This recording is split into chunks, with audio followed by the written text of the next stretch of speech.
What's up guys, Sarah Benzer. I'm here for another video. As usual, I'm here with my good friend Ty. Before I start getting into the topic of the video, I just want to announce that I'm making an instructional with BJ Fanatics. It's all about the half butterfly guard, and a lot of people ask why would you make an instructional when you have a YouTube channel, and BJ Fanatics just offers you a platform to really organize and put things into easily digestible content where everything is sequential and everything is just going one after the other, and you can easily implement what's taken, and it allows me to really plan and put like 8 to 10 hours of time. So I filmed for like 8 hours all about the half butterfly guard, so keep your eyes peeled for that. Today I wanted to give some tips for people who are either about to attain their blue belt or have just got their blue belt. I think that the blue belt is one of the biggest steps in Brazilian Jiu-Jitsu, and it's obviously common that a lot of blue belts stop Jiu-Jitsu. And I think it's because as a blue belt, you've learned so much of what you need to know to defend yourself adequately in self-defense. So now you're kind of engaging in your sport journey where you're kind of just elaborating on techniques and learning how to beat your training partners. I mean, let's face it, we go to Jiu-Jitsu and we want to tap out our training partners. Rolling is the fun part. And sometimes a lot of frustration can come with that because as a blue belt, the white belts are starting to come after you. The upper belts want to keep up with you and be like, oh, this blue belt can't beat me. So I totally remember my blue belt. I was a blue belt for actually exactly 2 years because my old academy, you had to stay at each belt for 2 years. And yeah, it's a tough belt, and it's a belt where you can progress a lot with these tips. And my first and only tip that I'm going to give you, because I don't want to give you a generic tip like work hard, train hard, you know, work on this position or that position. What I want to tell you is very simple. Find a place where you've been more than any of your training partners or opponents, or at least try to. Because, for example, if you take people like Marcelo Garcia with the butterfly guard, Bernardo Faria with the over-under, they're so incredibly amazing at those specific positions that it doesn't matter who they're rolling against. If they're able to attain those positions, they're going to win. But you can start to develop that as a blue belt. You can take positions, whether they end up sticking with you till black belt or it's just something you get really good at as a blue belt, because I've had things that I did so much as a blue belt that I don't do anymore, but at the time they helped me. And I never forgot those things. And what ends up happening, my theory is very simple. If Ty pulls me into half guard every day that he's training for every roll, and he drills half guard, and he studies half guard, and he puts time into half guard, theoretically, it's not impossible at all that Ty knows more about half guard than a good black belt. It's not impossible because he's put the time into that position. So I always joke, I'm like, you can take a black belt who's not as familiar with a position, and he might be a blue belt or purple belt in that position, like worm guard, or the Brembolo, or whatever it might be. Whereas you could take a blue belt who's been doing that for 2-3 years straight, every single day, studying, reading, watching videos, and they might be a black belt in that position.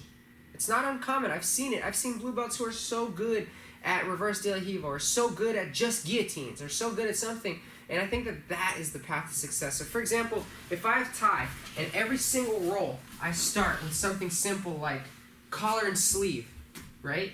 I might become incredible at the collar and sleeve. I might become somebody who, although I'm just a blue belt, you know, I'm able to beat black belts with it because I do it every single day. If I try to focus on too many different things at that stage, sometimes it can be difficult. And it's very good to focus on those things as a white belt because then you can implement them from various positions. You have to have the foundations of Jiu-Jitsu, as I would say. You have to have base. You have to have a good skill level. You have to understand enough about each guard. You have to know how to do pin escapes, turtle escapes. You have to know how to do half guard, etc. But when you start to get into a position, maybe every roll you tell yourself, man, today I'm going to get the 2-on-1.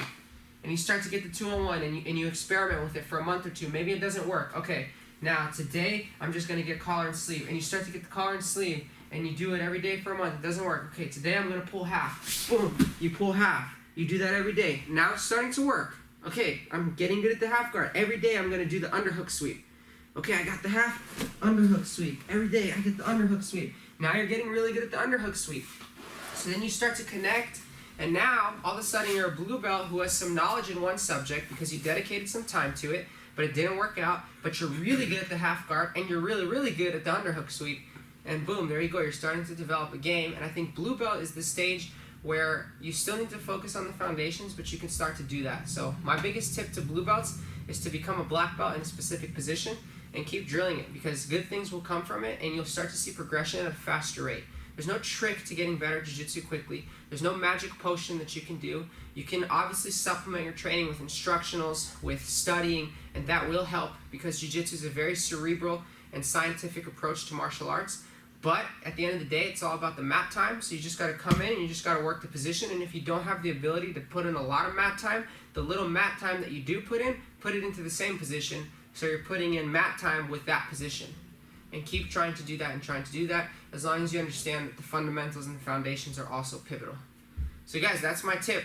That's my tip for you guys as blue belts, or even upcoming white belts, or even purple belts. And to be honest, anybody in general who's struggling and plateauing, start to do that and you will see progressions. And one more tip, try to see micro progressions, right? So if I'm focused on the half guard, try to say, okay, today I'm gonna pull half guard on everybody for a week or a month or whatever. So boom, I pull, I got it. Oh, I pull and I miss, he passed. So now your goal was to pull.